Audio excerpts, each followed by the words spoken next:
How do you feel about quarantine?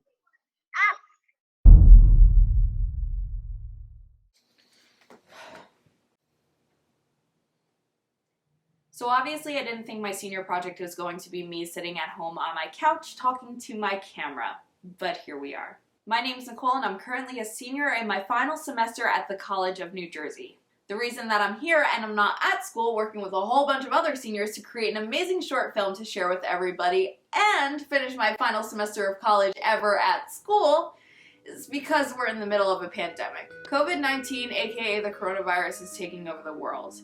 In New Jersey, we are currently in quarantine, which means we should not leave our houses unless we are essential workers or going to buy something essential like food. That being said, I can only do my senior project from home. So I wanted to create something that not only shared how quarantine has affected me, but how it's affected everyone around me.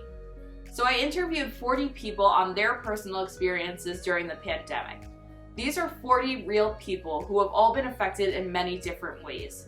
My goal with this video was to create something that people could watch and relate to so we all feel a little less alone during these crazy times. So my question is, how has quarantine affected you?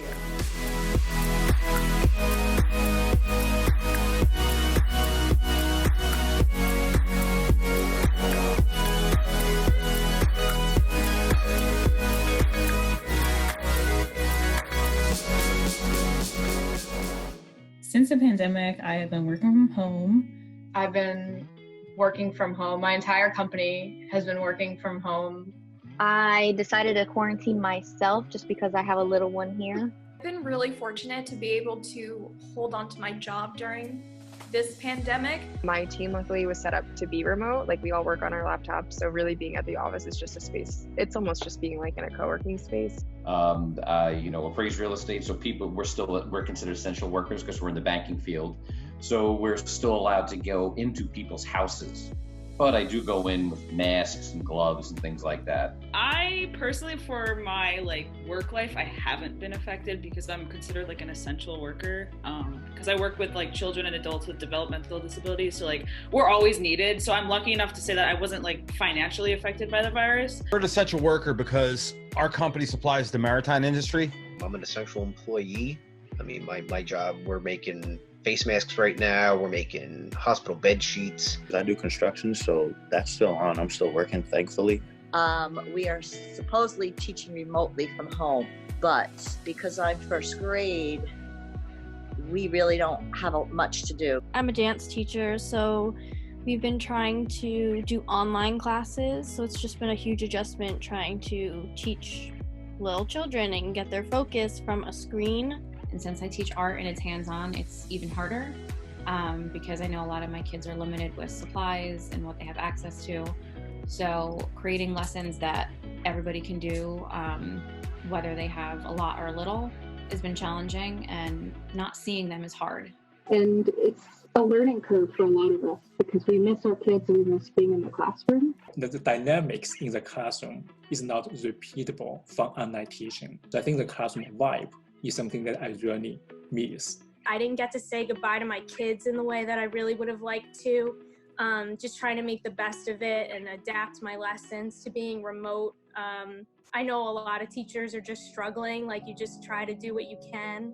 Due to being a senior in college, it was my senior field. I'm going to be a teacher, an early childhood educator, and my clinical 2 was cut short. School was canceled and moved to online. My graduation was postponed for my master's, and effectively student teaching was canceled because I'm not able to go to the school, but I have been doing it virtually. My entire semester was moved online, and we were all kicked off campus. Everything I had planned for was just shut down. So I worked so hard for 4 years, and they basically ripped that out from under us. I know a lot of people are mad about prom being canceled and all that stuff, but I think you just also have to realize there's nothing you can do about it. We have no control over it. So if you have to work and try to teach your child, that's enough stress for anybody. Socially, it's even worse. I can't hang out with my friends. I can't go to the bar to get a drink, and my lacrosse season is canceled, so that's a big upset. But not having the ability or the spontaneity to just go out and do something has been hard. I'm privileged that I can use technology to do my job. Right? That's a privilege that a lot of people in society don't have, or maybe a lot of people in the world don't have. I was working at a law firm as a paralegal, and I started on January 20th. And it was my first big job out of college, and I was really excited to start learning, gaining experience. And then literally 2 months later, on March 20th, I was placed on temporary furlough. My academy for my job has been indefinitely suspended. I was laid off from my job. We've had to let go of like 70% of our staff. We're a small business, so we know what other small businesses are going through, and it's just like so stressful for them, and it's just a different time, and we're just all kind of learning day by day how to figure it out. Well, I do mortuary transport for funeral homes. With this whole pandemic and the death rate, what it is, we're just so busy. You know, we work 24-hour shifts, but my 24-hour shift easily turns into a 36 or more. Many patients had COVID. People have from mild to severe and to death. No one wants to go to the hospital anymore, and no doctor really wants to send their patients to the hospital if they can help it. I'm doing my best to keep everyone I can out of the hospital. My true belief is the second a patient goes into the hospital or the ER, they get it. My mom works in Brooklyn, so she works in the front lines with dealing with patients who tested positive for coronavirus and everything. We're all very proud of her, but I know it's really hard for her as well. My husband is working in a pharmacy, so right now he's staying away from us. So it's really emotionally, I feel really, it's really bad. I just thought everyone was overreacting, but now seeing how many people are dying and stuff, I think people need to take it more seriously, and everyone should be quarantined. I was born with 2 holes in my heart, and I have a lung problem. I'm on lung steroids and a regular rescue inhaler and everything. If I were to get the virus, I would be one of those people on the ventilators. I knew something was up. I kind of felt like I had it because I just wasn't feeling myself. And then I got the results 2 days later, and it was positive. The body aches were my body was killing me. I couldn't even turn over in the bed. It was that bad. This is really scary. So I'm glad we're all doing better, because you're hearing so many horror stories and so I'm happy we're all doing well.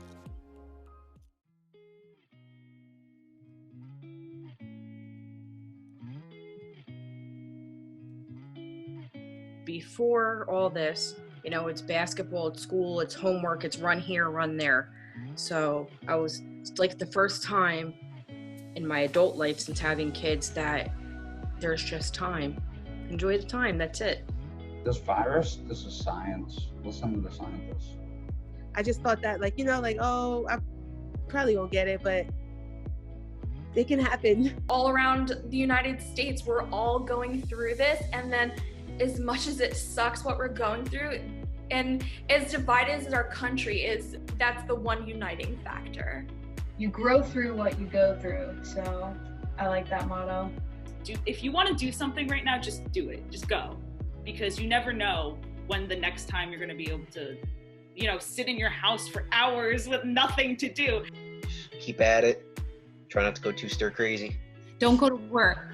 A lot of people will call me and telemed, and I'll be like, well, where are you? And they're telling me all these symptoms of COVID, and oh, I'm at work. I'm like, why did you go to work? So, they're not taking it. They don't really understand how easily it's spread. If you're sick, call your doctor. And if you're very sick, you should go to the hospital. As a physician, I would say try to stay healthy, exercise, take your vitamins. Vitamin C and zinc are probably very useful in this situation. And when you do go out, glove and get an N95, because in my opinion, a scarf ain't doing nothing.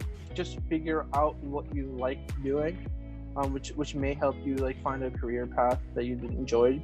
Also make sure you call your friends as well, as often as you can. Try to keep a regular routine.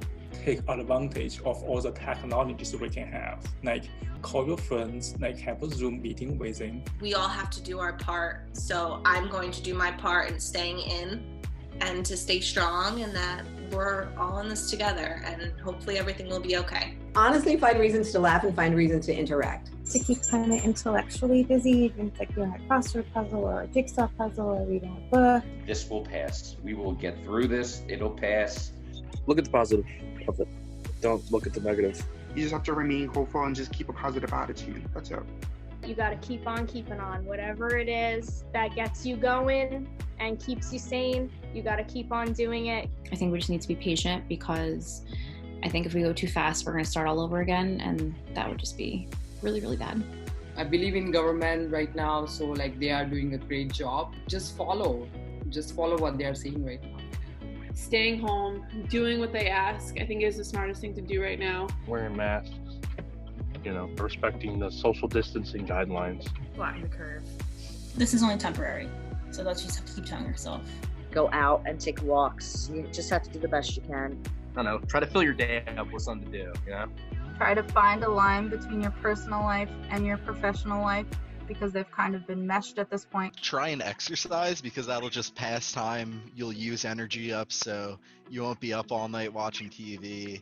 What you are feeling is valid, and just because somebody else isn't having the same experience does not mean that yours is any less. Please stay home. I am going to die in here, not from corona, just from me going mad with my family. Take it day by day, stay in the present moment, practice mindfulness. Still be nice, even though people are not always the nicest back. Learn to be at peace with yourself, because there's going to be a lot of free time, Don't watch the news. The storm always runs out of rain. Stay safe, fix the big things, Take this seriously.